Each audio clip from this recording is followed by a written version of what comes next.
자, 오늘 저녁에 우리 지난주에 이어서 제14장 구원에 이르게 하는 믿음에 관하여라고 하는 부분에 지난주에 우리가 1항을 쭉 살펴봤고 성경 구절 몇 구절을 좀 보고 또 이제 2항으로 넘어가야 되겠습니다. 자, 지난주에 1항의 내용을 한번 읽어보고 핵심적인 것만 또 간단하게 복습하는 마음으로 추려본 다음에 성경 몇 구절을 읽어보고 난 다음 우리 2항으로 넘어가겠습니다. 자, 주보가 있으신 분들은 주보를 참고해 주시고 또 실시간으로 또 유튜브로 예배하시는 분들은 유튜브 밑에 설명창을 채팅창 닫으시고 또 설명창을 또 더보기를 이렇게 누르시면 내용이 쭉 나오겠습니다. 자, 1항을 보시면 믿음의 은사는 그들 마음속에서 활동하시는 그리스도의 영의 역사이다. 그것으로 말미암아 선택함을 받은 사람들은 자기들의 영혼의 구원에 이르도록 믿을 수 있게 된다. 그것은 보통 말씀을 전파함으로써 역사한다. 또한 성례를 집행하고 기도를 함으로써 증가되고 강화된다. 자, 이 첫 번째 항목을 통해서 우리가 이제 몇 가지를 이제 알아야 됩니다. 믿음에 관하여가 이제 지금 14장 내용이죠. 자, 그런데 그 믿음은 구원에 이르게 하는 믿음이다. 그러니까 우리가 믿음을 생각할 때 하나님 나에게 믿음을 주세요라고 하는 그 믿음은 우리로 하여금 구원을 갖게끔 해요. 구원에 이르게 하는 믿음이다. 그래서 이 구원이라고 하는 것이 제가 지난번에 설교에서도 몇 차례 말씀드립니다만 미래에 있을 구원, 미래에 어느 날 대체로 이제 죽고 나면 천국 가는 거를 구원이라고 얘기하는 그런 미래의 구원뿐만 아니고 현재의 구원, 오늘 나의 삶의 오늘의 구원, 그리고 과거의 구원, 과거와 현재와 미래가 항상 구원의 은혜 가운데 있어야 돼요. 그러려면 우리에게 이제 믿음의 은사를 하나님 주셔서 그 믿음으로 인해서 구원의 영광, 구원의 능력, 구원의 은혜를 우리가 누리게 되는데, 자, 이제 이 1항의 내용에서는 첫 번째 문장에서 믿음의 은사는 이라고 되어 있어요. 지난주에도 말씀드렸지만 믿음은 은사다, 은사.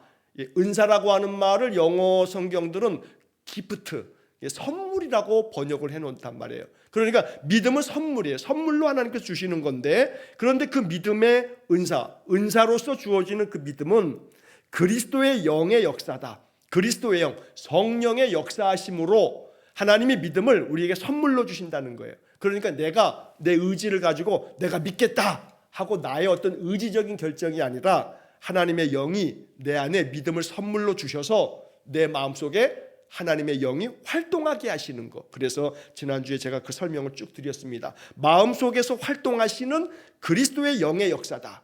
그러니까 성령은 우리 마음속에서 활동하시는 거예요. 성령 충만한 사람은 내 마음속에 성령이 자꾸 역사하시는 거예요. 그러니까 성령이 내 마음속에서 자꾸 활동하신다 이 말이에요. 그래서 성령 충만함을 단순히 그냥 어떤 종교적 열심으로 이제 사람들은 예배 시간에 기도의 시간에 막 기도를 막 그냥 주여 삼창 막 아주 뭐 그냥 천정이 떨어져 나가도록 큰 소리로 그냥 쉼도 없이 저 사람은 어떻게 기도가 그냥 따발총이고 그냥 끝이 없어. 그냥 계속 기도하면서 막 방언으로도 기도하고 막 기도가 뜨거우면 성령 충만한 것처럼 보여요.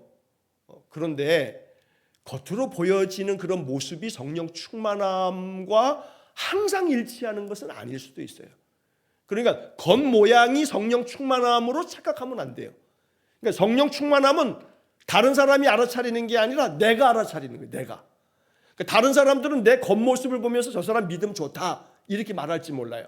열심히 종교 생활하면 믿음이 좋은 것처럼 보이지만, 그러나 성령 충만함은 믿음의 은사가 저 사람 믿음이 있어, 믿음이 참 좋아 라고 말하는 것은 바깥에 다른 사람들이 나의 어떤 종교적 그런 활동을 보면서 생각하는 그것과는 별개예요. 사람들은 어떤 사람 믿음 좋다 이렇게 말하지만 그 사람만이 자기 자신의 믿음을 아는 거예요. 나만 알아, 나만. 내가 믿음이 있는지, 믿음이 내가 더 깊은지는 나만 아는 거예요. 근데 그거 어떻게 아시냐면 여기 지금 잘 제시가 되어 있어요. 마음속에서 활동하시는 그리스도의 영의 역사다. 이게 믿음이다. 이건 선물로, 은사로 주어지는 거다. 이런 얘기거든요. 그러니까 성령께서 내 마음속에 자꾸 활동하시는 거는 내가 느끼는 거예요. 내가.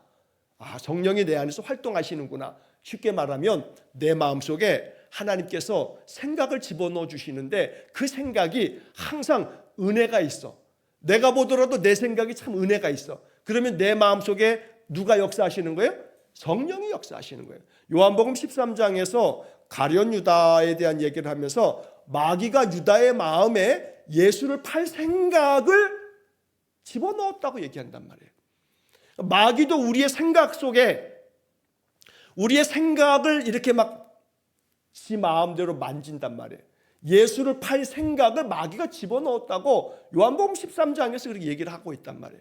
그러니까 내 안에 믿음이라고 하는 것은 성령께서 내 마음속에서 활동하시는 거예요. 그러니까 우리가 쉽게 이제 이렇게 알아차리셔야 돼요. 맨날 내 마음이 그냥 불편해. 평화가 없어. 내 마음에 평안치가 않아. 내 마음이 뭘 근심하고 염려하는 게 잔뜩이고 자꾸 그냥 속이 그냥 편치 않게 막 짜증이 나고 마음이 그냥 하여간 계속 그래요. 어두워. 그러면 성령 충만한 거예요? 아니에요? 성령 충만한 게 아니에요. 그런데 그런 마음을 가지고서도 열심히 교회 나가고 열심히 소리쳐서 기도하고 그럴 수 있죠. 그 사람들은 겉으로 보기에는 그렇게 열심히 예배 참석하고 기도하고 봉사하고 열심히 하니까 그 사람이 믿음이 깊은 줄 알지만 성령 충만한 줄 알지만 그 사람의 마음은 지옥이야, 지옥. 그 사람의 마음에 그냥 어두움으로 평화가 없으면 성령께서 그 마음속에 활동하시는 게 아니잖아요. 그러면 그건 믿음에 있어서 이제 뒤에서 사망에서 이제 그 내용이 나올 텐데 결국은 믿음이라고 하는 것이 정말 굳건해졌다가도 또 어느 한순간 믿음이 그냥 와장창 무너진 것 같은 그런 때가 있어요. 사망에서 그런 내용이 문장으로 나와요. 하지만 믿음으로 승리한다고 하는 그런 결론을 맺고 있습니다만 결국 여기서 이제 우리가 이 14장을 얘기할 때 믿음에 대한 생각을 하나씩 정리하는 거예요. 믿음은 내 의지적인 결정이 아니라 하나님이 성령으로 내게 주시는 선물이다, 은사다 라고 하는 것을 먼저 알아야 돼요. 그래서 하나님 나에게 믿음의 은사를 주세요. 믿음의 선물 주세요 하고 이제 기도하는 거죠. 그렇게 할 때 성령께서 내 마음속에 활동하시는 거. 성령이 내 마음속에 자꾸 활동하셔. 그래서 내가 어떤 생각을 했다가도 성령께서 내 마음속에 야, 그 생각은 하나님 기뻐하시지 않잖냐 하고 그렇게 내 마음속에 성령이 생각을 집어넣어 주시면 내가 그 생각을 하지 않으려고 다른 생각을 마음에 품어요. 생각을 이렇게 빼낼 수가 없어요. 다른 생각을 집어넣으면 얘가 그냥 사라져 가요. 그러니까 내 마음속에 자꾸 그래서 내 마음에 하나님의 마음으로 가득 채우기 위해서 우리가 찬송도 부르고 말씀도 보고 자꾸 말씀을 듣고 그러는 거거든요. 다른 것들이 내 마음속에 들어오도록 그러면서 내 마음속에서 성령께서 활동하시도록 이렇게 우리의 믿음의 삶이 성령께서 내 마음속에서 끊임없이 활동하시는 그런 믿음의 은사가 있기를 간절히 축복합니다. 자, 한편 그 다음에서는 그것으로 말미암아 선택함을 받은 사람들은 자기들의 영혼의 구원에 이르도록 믿을 수 있게 된다. 하나님께서 성령께서 내 마음속에서 활동하시는 그런 믿음의 은사를 우리에게 허락하실 때 선택받은 사람들은 자기들의 영혼이 구원에 이르도록 믿을 수 있게 된다. 믿어지는 거예요. 제가 지난주에도 그런 말씀을 드렸어요. 믿어지는 게 이게 은혜라고. 마음속에 믿어지는 거예요. 내 영혼이 구원에 이르도록 이게 표현이 이런데 구원의 은혜가 구원의 능력이 내 영혼이 느껴요. 내 영혼이 구원의 능력으로 가득해요. 그렇게 되어지는 것을 내 마음속에 그게 믿어진다 이 말이죠. 선택받은 사람들에게서 주어지는 특권이 그거거든요. 구원의 기쁨. 구원의 기쁨이 회복되어지는 거. 이것이 내 마음속에 믿어지는 것이 이것이 믿음이다 라고 얘기하는데 자, 중요한 것은 지난주에 그 1항에서는 마지막 문장이 가장 중요해요. 마지막 문장이. 자, 그것은 보통 말씀을 전파함으로써 역사한다. 또한 성례를 집행하고 기도를 함으로써 증가되고 강화된다. 여기서 지난주에도 마지막 시간에 마지막 부분에 그런 말씀 드렸는데 말씀, 성례, 기도 이게 웨스트민스터 신앙고백서에서 이 얘기하고 있는 믿음이 증가되고 강화되기 위한 방법이라는 거죠. 그래서 우리가 항상 말씀의 삶을 사는 겁니다. 믿음은 말씀으로부터 말씀을 들음으로부터 이루어지기 때문에 거기 로마서 10장 14절 17절 거기 다 그런 얘기가 있는 거죠.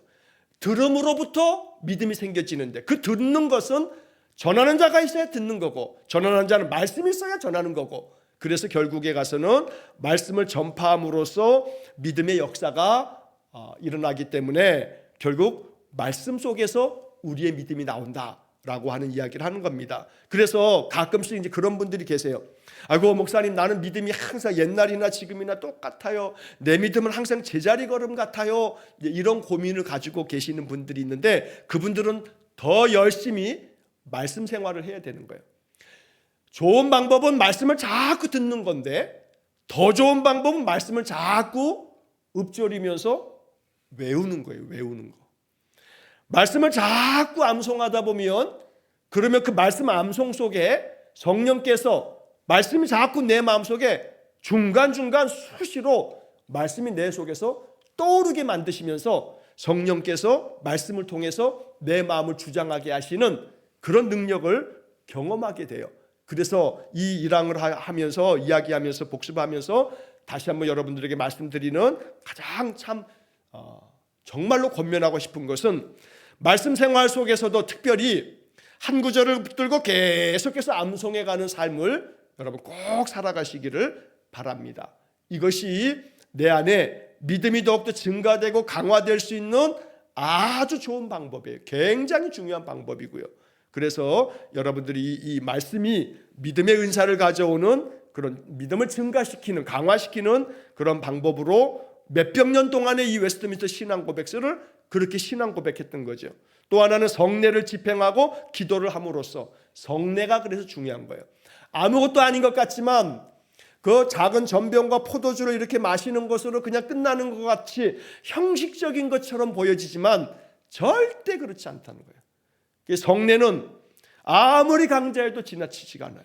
그래서 이 성례를 통해서 하나님이 내게 주신, 왜냐하면 아까 첫 문장에서 믿음은 은사다, 하나님께서 내게 주시는 선물이다 라고 이야기를 하는데, 예수 그리스도께서 친히 이것은 너희를 위한 내 몸이다, 내 피다 라고 이야기하시면서 내주신, 그래서 이것이 주님 오실 때까지 우리가 지켜가야 할 거룩한 은혜의 통로가 된단 말이죠. 그래서 성례를 통해서 하나님의 은혜가 우리 안에 더 충만하게 임한다는 사실을 여러분 잊지 마셔야 돼요. 일부 예배를 드리기를 시작하면서 10월 달부터 그러면서 이제 어느 분이 그런 얘기를 해요. 목사님, 일부에 성찬을 참여했는데 2부 예배를 또 드리면서 성찬에 참여를 해야 돼요, 말아야 돼요? 그러더라고요. 하시라고. 성찬은 할 수 있으면 자주 하는 게 좋다고. 그러니까 그날 그래서 이제 1부 예배도 오시고 또 2부까지 마주하면서 성찬을 2번 받는 거, 그거 안 되는 거 아니에요? 안 해요. 절대 그렇지 않아요. 성찬을 통해서 내게 주시는 은혜를, 예수 그리스도의 몸과 그 피를 내가 받는 그 은혜를 믿음 안에서 사모하면서 성찬이 있는 주일에 할 수 있으면 그냥 아침부터 그냥 있다가 아이고 이 시간에 나와야겠다 이렇게 하시지 않고, 성찬 예배가 있는 때에는 하실 수 있으면 1부 예배 때 오셔서 1부 성찬 받고, 2부 예배 그냥 떠 있으면서 2부 성찬 받고, 그럴 수 있으면 그것도 좋다. 왜냐하면 이 성례는 예수 그리스도의 몸과 그리스도의 피를 받는 그런 은총의 시간이기 때문에, 여기 지금 신앙 고백서에도 성례를 집행하고 기도를 함으로써 그 믿음의 은사가 증가되고 강화된다고 이야기를 하고 있는 거예요.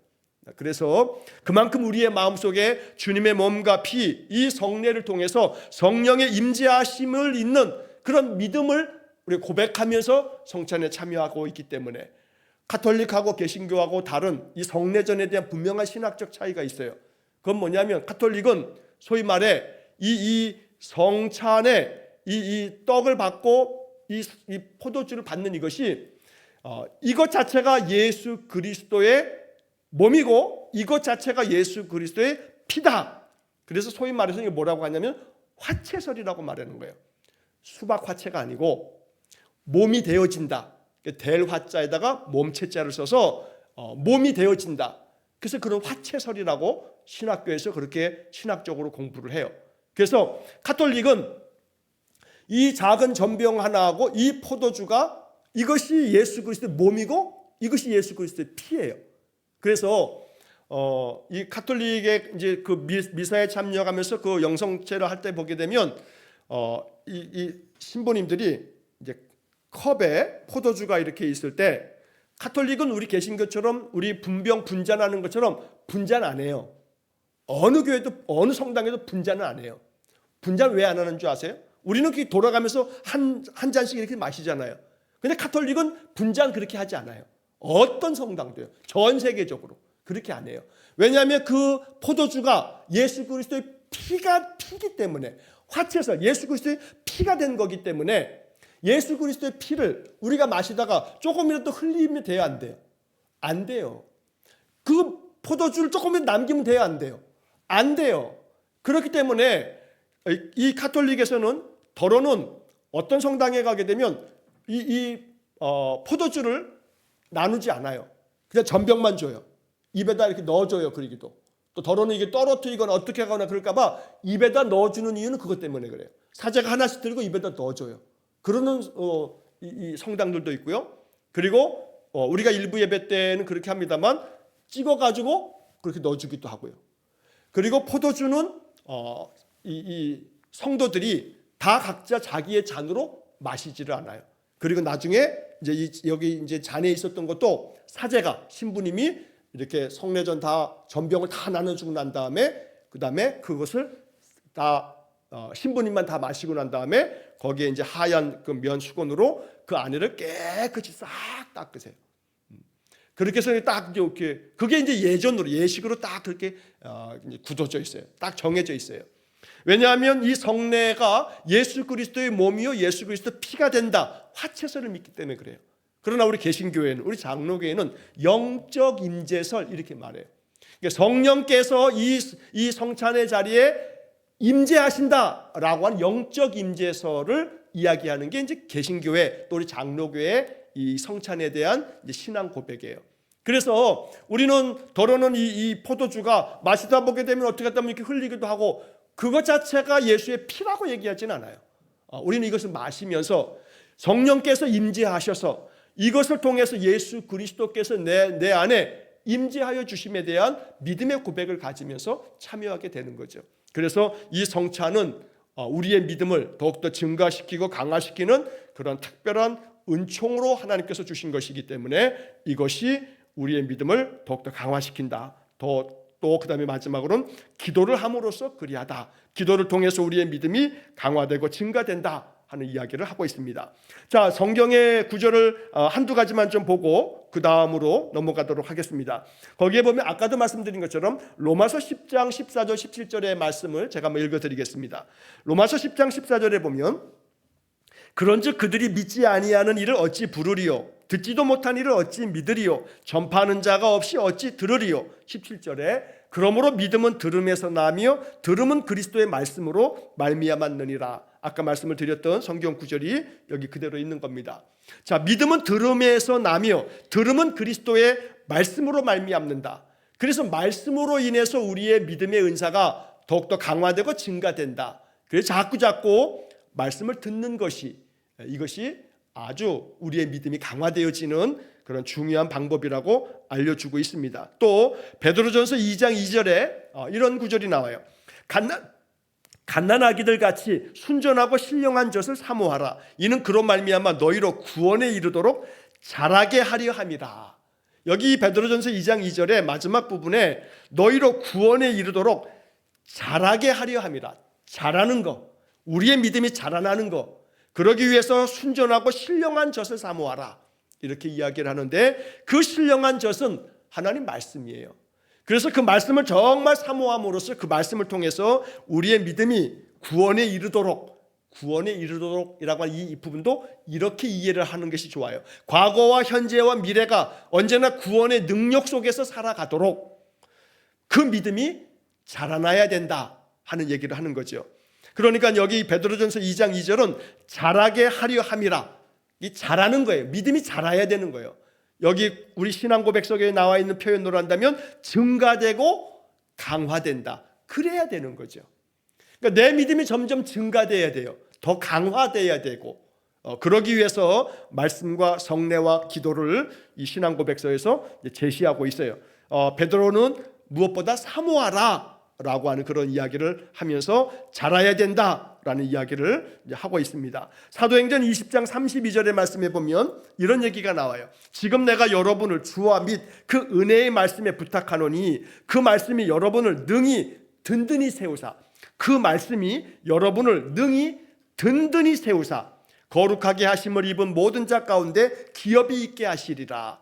여기 사도행전 20장 32절에 그 중간에 그 말씀이 여러분을 능히 든든히 세우사, 그래서 말씀이 우리의 믿음을 증가시키고 강화시킨다고 이렇게 신앙 고백을 만들게 됐던 거죠. 자, 그래서 항상 은혜의 말씀을 더욱더 신령한 젖을 사모하듯 사모하면서 그 말씀이 능히 나를 든든히 세울 거라고 하는 마음을 갖게끔 되는 것, 성령께서 그렇게 이런 말씀을 들으면서 우리의 마음속에 이것이 믿어져야 돼요. 그래서 여러분들 이 지금 이야기를 하면서 이렇게 생각을 하셔야 돼요. 하나님의 말씀이 나를 아주 능히 든든히 세울 거다. 말씀으로 인해서 내가 든든히 세워진다. 사도행전 20장 32절에서 그렇게 약속되어 있어요. 말씀으로 인해서 내가 능히 든든히 세워진다 라고 하는 그런 말씀을 마음속에 받으시는 거예요. 그러면 이 말씀을 아까 얘기한 것처럼 말씀의 암송이 매우 좋다고 했죠. 그러면 이 말씀 속에서 다른 거 다 못 외워도 그 말씀이 여러분을 능히 든든히 세우사, 이렇게 한 단락을 마음속에 읊조리시는 거예요. 계속 외우시는 거예요. 그러면 어느 날 성령께서 하나님의 말씀이 능히 너를 든든히 세울 거라 하는 주의 음성을 듣게 돼요. 하나님은 말씀으로 말씀하시는 분이세요. 그러니까 성경의 말씀들을 많이 읊조리고 많이 암송하면 성령께서 기가 막히게 생각나게 하시면서 말씀으로 나의 영을 새롭게 만들어 놓으셔요. 그래서 막 감동이 돼요. 그 말씀이 능히 너를 단단히 세울 거야 하고 성령이 내게 말씀하시는 생각이 내 마음속에 가득 차게 돼요. 그러면 약해졌던 마음이 한순간에 사라져 버려요. 깜깜한 밤에 스위치 불을 탁 켜면 이걸 누르는 순간 어둠은 온데간데 없이 사라져요. 그리고 방은 환해져요. 마찬가지로 내 마음속에 가득한 번민, 가득한 근심, 염려가요, 내 마음속에 하나님의 말씀으로 그 말씀이 내 마음속에 확 들어오는 순간 그 말씀을 성령께서 생각나게 하시면 그 즉시로 내 마음속의 근심이 마치 어둠이 사라지듯이 확 사라져 버려요. 그리고 내 마음이 한순간 능히 든든히 세워져요. 이 사도행전 20장 32절 말씀처럼. 그래서 말씀의 능력을 경험해 봐야 돼요. 그래서 오늘 이 저녁에 다시 한번 강조하는 거예요. 말씀을 다 표현까지 다 외우시라는 말씀은 아니에요. 그렇게 못할 수 있거든요. 그러나 사도행전 20장 32절 이런 말씀을 쭉 읽으면 앞에서부터 끝에까지 토시 하나까지 틀리지 말아야 된다, 그렇게 하실 필요 없어요. 그런 강박증 가질 필요 없어요. 사도행전 20장 32절에 읽으면서 어느 한 부분에 한 단어, 한 두 구절을 마음속에 담는 거예요. 그 말씀이 능히 든든히 세우사, 이것만 외우셔도 된다 이 말이죠. 그것만 계속 읊조리는 거예요. 그러면 성령께서 어느 때 이 말씀이 툭툭 생각나게끔 만들어요. 어떤 사람에게 말씀을 전하는 예언의 은사를 받은 사람은요, 하나님의 말씀이 자꾸 생각나서 그 말씀을 이야기해 주면서 그 사람의 마음을 북돋아 일으켜줘요. 예언의 은사는요, 말씀을 많이 외운 사람들에게 주시는 축복의 은사예요. 그러니까 예언의 은사를 받고 싶으시게 되면 그러면 말씀을 정말 많이 외우세요. 그럼 성령께서 그 사람에게 대화 중에도 어떤 성경, 어떤 말씀을 이야기 나누는 것이 이 사람에게 복음이 될 거라고 하는 것들이 성령께서 내 마음속에 막 생각나게 해주세요. 그래서 이러이러한 말씀들이 있더라고 하면서 그 말씀을 이야기하면서 권면하면 말씀이 능력이 있기 때문에 성령께서 그 사람의 마음에 감동을 주신단 말이죠. 그게 예언의 은사거든요. 그래서 예언의 은사는 말씀의 은사다라고 하는 것을 잊지 말아야 돼요. 그러기 위해서 그 말씀이 먼저는 다른 사람이 아닌 나 자신에게 나를 든든히 세우는 능력이 돼야지만 되기 때문에 결국 믿음이라고 하는 것은 말씀으로 인해서 우리가 더욱더 든든히 세워지기 때문에 믿음은 말씀으로 인해서 증가되고 강화된다라고 하는 신앙 고백을 이렇게 만들어서 우리가 지금 고백하고 있다는 것입니다. 자, 마지막으로 누가복음 17장 5절 말씀만 한 구절 좀 더 보겠습니다. 사도들이 주께 여짜오되 우리에게 믿음을 더하소서 하니, 짧은 구절이 나와요. 우리에게 믿음을 더하소서. 그러면 이 짧은 구절 속에 사도들이 주님 앞에 이렇게 얘기했어요. 주님, 우리에게도 믿음을 주십시오. 우리에게 믿음을 더하소서. 그러면 이 짧은 한 구절을 내 기도의 삶에, 하나님 나에게 믿음을 더하소서, 나에게 믿음의 은사를 더하여 주십시오, 믿음을 더하여 달라라고 하는 그런 기도를 우리도 역시 사도들처럼 기도하는 거죠. 그런 것을 통해서 하나님께서, 믿음은 하나님께서 우리에게 주시는 선물이다, 은사다 라고 하는 것을 이 첫 번째 항목에서 우리가 잘 정리하고, 말씀과 성례와 기도를 통해서 믿음은 증가되고 강화되는 거다 라고 하는 것을 꼭 기억하면 좋겠습니다. 자, 이제 2항으로 넘어오시게 되면, 자, 2항의 내용을 먼저 한번 읽어보겠습니다. 자, 이 믿음으로 신자는 무엇이든지 말씀 안에서 계시된 것은 참된 것으로 믿게 된다. 왜냐하면 하나님의 권능 자체가 그 안에서 말씀하시기 때문이다.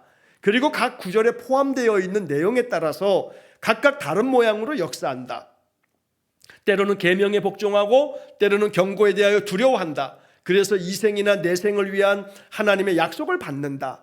그러나 구원에 이르게 하는 믿음의 주요 역할은 신자들로 하여금 은혜의 약속의 힘으로 칭의와 성화와 영생을 얻기 위하여 그리스도만 영접하고 받아들이고 그의 안에 쉬게 하는 것이다.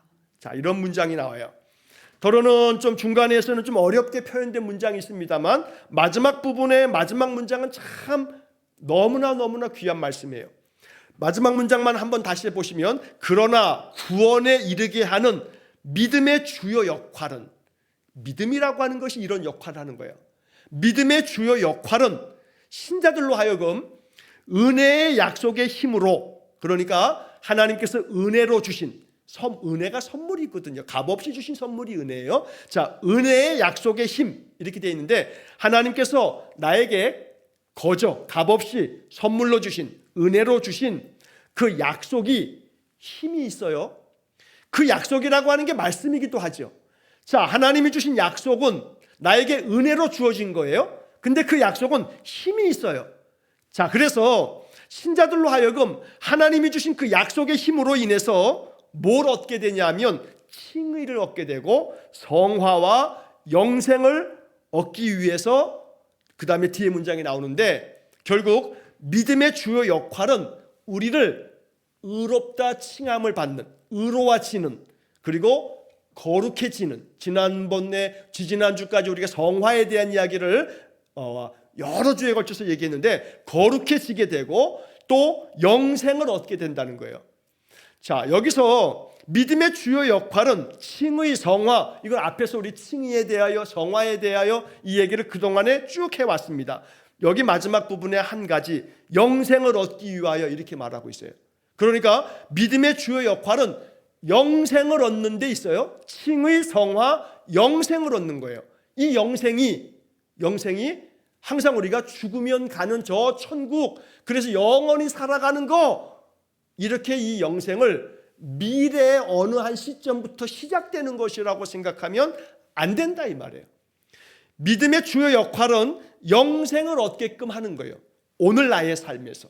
그래서 저는 이 영생의 이 영자가 길 영자를 쓰지 아니하고, 저는 항상 그렇게 얘기를 하는 거죠. 이 영생의 영자는 길 영자가 아니고 영화로울 영자다 라고 이렇게 제가 자꾸 말씀을 드리는 거예요. 물론 영생이라고 하는 말은 길 영자에다가 날생자를 쓰는 거예요. 영원한 생명을 말하는 거거든요. 그러나 그 영원한 생명이라고 하는 이 영원이라고 하는 것이 자꾸 시간적 개념으로 이해하다 보니까 죽고 난 다음부터 영생인 줄 안다, 이 말이죠. 그게 아니라 죽고 난 다음에도 영생이지만, 이 영생은 나의 이 땅에 태어나면서부터 또 지금까지, 오늘 지금도 나는 영생 안에 있는 거죠. 그러니까 영생을 맛보며 주 안에 살리라, 영생을 맛보며 주 안에 살리라라고 하는 찬송을 부를 때마다 나의 오늘의 삶이 뭐가 되어야 되는 거예요? 영생의 삶이 되는 거예요. 영생의 삶. 그러니까 영화로운 생명을 가진 삶이 되는 거예요. 영화로운 생명. 결국 영화로운 생명에 대한 여러 이야기를 할 수 있겠습니다만 이걸 잘 느낄 수 있는 가장 아주 시금석이 있어요. 저는 그것을 그렇게 고백해요. 그건 감사다, 감사. 내 삶이 영화로운 삶이 되고 영화로운 생명의 삶인가 아닌가를 내가 이렇게 확인해 볼 수 있는 리트머스 시험지.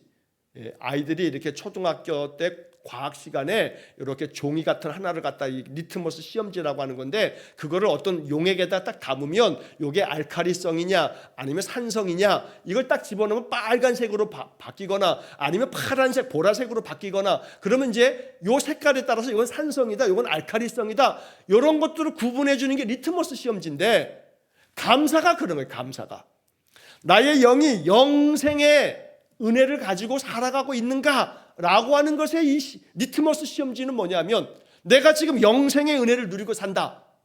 그거는 뭘 보면 아느냐면 내 마음속에 뭐가 나와요? 감사가 나와요. 감사가 나오고 감사가 가득함으로써 내 안에서 평화가 있으면 이 사람은 지금 영생을 누리면서 사는 거예요. 내 안에 영생을 누리면서 살아가야 되는 거예요. 오늘날 현재의 삶에서 고난이 아무리 많아도 이것이 믿음의 주요 역할 중에 하나라고 얘기하는 거예요. 자, 이것을 위해서 이렇게 칭의와 성화와 영생의 삶을 살기 위해서 믿음은 어떤 역할을 하냐면 그리스도만 영접하게 하고 그리스도를 받아들이게 하고 그의 안에서 쉬게 하는 것이다. 저는 이 2장에서 제일 마지막 문장의 마지막 요 표현이 제일 좋아요. 그의 안에서 쉬게 하는 것이다. 그러니까 믿음의 주요 역할은 내 마음속에 쉼을 주는 거예요. 쉼을. 평화를 주는 거예요. 평안을 주는 거예요. 세상이 알 수 없는 평안이 있어요. 그래서 지금 내 앞에 발등에 불이 떨어졌는데도 나는 평화로워. 주님이 이 불 꺼주시겠지 하는 그런 마음이 내 마음속에 그냥 믿어져. 그래서 아무리 고난이 겹겹이 쌓여 있어도 그것 때문에 막 괴로워하거나 근심하거나 잠을 이루지 못하는 게 아니라 나는 내 마음에 이 영생의 기쁨이 있어서 지금도 내 안에서 하나님 함께 하시니 내 마음에 쉼이 있다고 그런 것을 내 마음속에 그렇게 느낀다면 그의 안에서 쉬게 하는 거 이게 믿음의 주요 역할이다. 그러니까 이 마지막 문장을 다 떼내버리고 요것만 보세요. 구원에 이르게 하는 믿음의 주요 역할은 그의 안에 쉬게 하는 거다. 이렇게만 딱 보면 아주 간단하게 결국 나에게 주신 그 믿음의 은사, 하나님 나에게 믿음을 선물로 주셨는데 그 믿음은 주님 안에서 내 마음을 항상 쉬게 만들어줘요. 그러니까 내 마음이 쉼이 있다 보니 평화로워지는 거예요.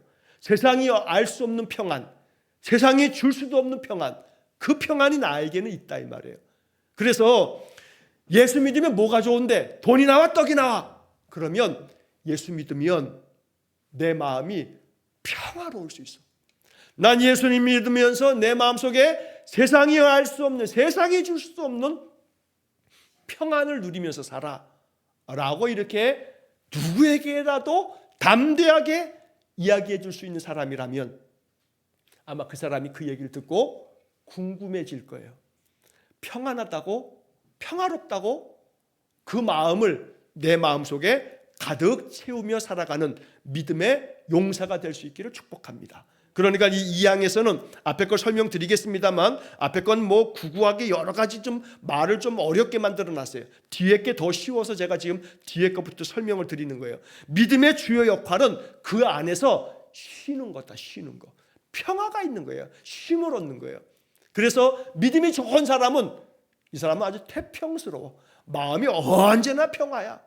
그것이 믿음의 증거다라고 보시면 돼요. 이게 웨스트민스터 신앙고백서가 믿음에 대해서 이야기하는 제2장에서 말하고 있는 거예요. 이래서 우리가 그리스도를 영접하고 그리스도를 받아들이면 결국은 그리스도가 내 안에 거하시는 거고 내가 그리스도 안에 거하는 것이기 되기 때문에 결국 그 안에서 쉼을 얻게 된다. 평화가 있다. 세상에 줄 수 없는 평안이 있다라고 하는 것입니다. 그것이 어떤 점에서 그 앞에 나와 있는 구원에 이르게 하는 믿음의 주요 역할 이렇게 되어 있습니다만 결국 구원에 이른다라고 하는 게 뭐예요? 구원이라고 하는 것은 건져내는 거거든요.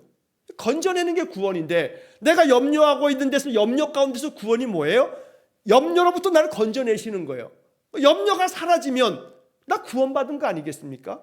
마음이 막 불안해가지고 잠을 못 자. 그런데 잠을 못 자면서 내 마음속에 불안함 때문에 매일 뒤척이면서 악몽에 사로잡히는데 거기서부터 구원이 뭐겠어요?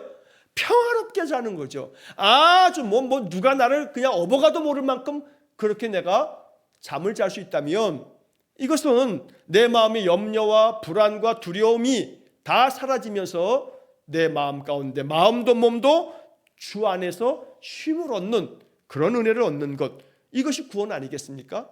결국 구원이라고 하는 것은 어떤 것으로부터 건져내는 거예요. 죄로부터 건져내는 게 구원인데 죄로부터 우리를 건져내 주시는 것은 우리가 예수 그리스도 믿음으로 칭의에서 우리가 다 배웠어요. 칭의, 의롭다고 우리를 인정해 주시니까 죄인이지만 죄가 없다고 내가 너희들의 모든 죄를 다 대속했어. 죄값을 내가 다 치루었어. 너는 이제 죄가 없어. 죄를 다 탕감받았어. 그러니까 우리는 죄로부터 구원함을 얻는 거죠. 그런데 구원이 죄로부터의 구원만 있는 게 아니란 말이죠. 근심하고 염려하는 것도 구원받아야 돼요. 육신의 연약함도 구원받아야죠. 그런 건강한 삶을 위해서 내가 어찌하면 좋을까? 하나님 앞에 기도하는 거죠. 내가 어떻게 해야 건강한 삶을 잘 내가 유지하며 살아갈까? 내 기도하는 거예요. 그러면서 하나님 주신 지혜가 내 마음속에 자꾸 떠올라서 그렇게 내 삶의 건강함을 잘 이루어가면서 살아가는 거, 이게 또 구원의 은혜란 말이죠. 물론 그럼에도 불구하고 육신은 세월과 함께 이 육신은 쇠하게 돼 있어요. 그리고 육신의 기운이 지나요 죽음을 맞이하게 돼요. 육신은 흙으로 돌아가도록 하나님 정해 놓으셨으니까 아무리 건강한다 한들 건강을 잃어가면서 죽음으로 나아가는 것이 인생이에요. 그래 그것은 우리가 알아야 돼요. 안 죽을 수 없고 안 늙을 수 없고 안 아플 수 없다. 그러나 그 아픔이라고 하는 것들을 내가 어떻게 지혜롭게 이 아픔으로부터 구원함을 얻을까라고 하는 문제를 놓고도 기도하는 거죠. 그래서 안 아플 수 있는 방법이 뭘까? 이것을 항상 마음속에 생각하셔야 돼요. 이미 지금 아픈 것은요 10년 전부터 내가 나의 삶 속에서 지혜롭게 살지 못한 것이 10년 후에 나타나는 거거든요. 그러니까 내 자세가 이렇게 막 이게 틀어져 있고 자세가 잘못되어 있으면 10년 뒤에 반드시 허리가 휘든지 허리가 아픔이 오게끔 되어 있는 거거든요. 그러니까 이제 알아야 될 것은 지금 내가 오늘부터 내가 이제 지금 뭐 한 달, 두 달, 석 달, 1년 지금 이렇게 내가 어떻게 살아가느냐의 삶이 10년 뒤에 나의 건강을 좌우하게 되는 거거든요. 이것이 지혜인 거예요. 그러니까 내가 먹을 때도 뭘 먹어야 될까라고 하는 것들을 생각하면서 먹으면 그것이 쌓이면서 5년 뒤에 10년 뒤에 나의 육신의 삶을 더 건강하게 만들어가는 지혜가 되는 거거든요.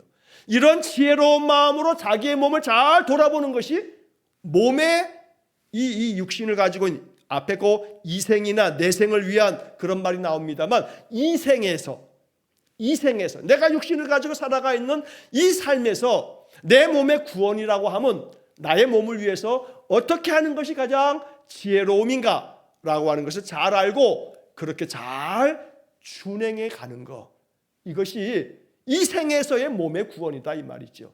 그러나 그럼에도 불구하고 아까 말씀드린 것처럼 몸은 죽어요. 병들어 죽어요. 그게 모든 인생들에게 정한 이치란 말이에요.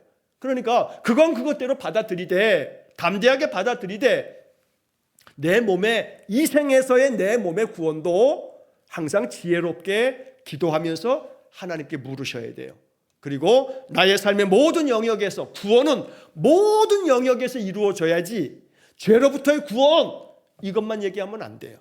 그러니까 나의 모든 삶에서 하나님의 구원의 은혜에 이르도록 믿음은 항상 이러한 주요한 역할을 한다. 그래서 예수 그리스도를 영접하고 예수 그리스도를 받아들임으로 인해서 주님 안에서 쉼을 얻는 안식하고 평안을 누리면서 살아가는 그런 삶을 항상 소망하고 기도하고 또 하나님께 묻고 그러면서 말씀 속에서 답을 찾아가시기를 주의 이름으로 간절히 축원합니다. 자, 뒤에 이야기를 좀 이렇게 한번 먼저 하고 앞에 거의 이야기를 첫 문장부터 한번 다시 보겠습니다. 자, 첫 문장에 이 믿음으로 신자는 무엇이든지 말씀 안에서 계시된 것으로 계시된 것은 참된 것으로 믿게 된다. 자, 이 얘기가 뭐냐면 이 번역이 좀 어렵게 돼 있는데, 자, 믿음으로 하나님께서 우리에게 은사로 주신 그 믿음으로 인해서 신자는 맨 끝에 가면 믿게 된다는 거예요. 신자는 믿게 되는 거예요. 뭘 믿는 거냐면 말씀 안에서 계시된 거, 말씀 안에서 계시된 거라고 하는 게 뭐냐면 이 말씀 안에서, 여기 앞에 말씀 안에서라고 하는 얘기를 성경 안에서 이렇게 하면 좀 더 이해하기 쉽겠어요. 자, 신자는 무엇이든지 이 성경을 통해서 성경 안에서 계시된 것은 참된 것이다 라고 믿게 된다는 거예요. 자, 그래서 항상 우리들은 성경을 통해서 하나님이 계시해 주신다라고 하는 것을 믿는 거예요. 이게 믿음이라는 거예요. 성경은 진리의 말씀, 하나님의 생명의 말씀이기 때문에 성경을 통해서 하나님이 계시해 주신다는 거예요. 그래서 말씀 안에서 계시된 것이라고 얘기할 때 성령께서 이 성경의 말씀을 통해서 내 마음에 환히 알 수 있도록 말씀을 더 가까이 하시고 말씀의 뜻이 무엇인지를 자꾸 알아차리면서 말씀 속에서 나는 뭘 생각하고 어떤 깨달음을 얻어야 되는가를 자꾸 물으면서 이 말씀 속에서 하나님은 어떤 분이신지, 하나님은 나에게 뭘 요구하시는지, 하나님이 나에게 뭘 약속하셨는지 자꾸 감추어진 보화를 찾아내듯이 말씀 속에서 감추어져 있는 것들을 찾아내는 거죠. 자, 이렇게 말씀 안에서 계시된 것을 찾아낼 때 이거야말로 참된 것이다라는 것을 우리가 믿게 되어지는 것, 이것이 믿음이다 라고 이렇게 말하고 있습니다. 자, 그래서 우리가 지금 이제 11월, 12월 두 달만 지나면요, 이번 이 12월 달이 끝나면 지난 6년 동안에 성서 유니온에서 나온 우리 이 말씀 묵상 집으로 우리가 지난 6년 동안에 이 새벽마다 말씀 묵상을 해왔습니다. 자, 그래서 6년 동안에 창세기서부터 요한계시록까지의 이야기를 하나도 빠짐없이 뭐 선지서, 어떤 선지서, 뭐 요엘이든 뭐 스가랴든 뭐든 모든 성경의 66권을 지난 6년 동안에 다 읽게 된 거예요. 그래서 12월 달 끝으로 해서 6년 동안의 커리큘럼으로 새벽 기도의 모든 것들이 다 끝났어요. 물론 중간중간에 제가 뭐 휴가를 가거나 또 안식년 석 달 동안에는 또 비기도 하고 뭐 그랬습니다만 어쨌든 6년 그렇게 왔어요.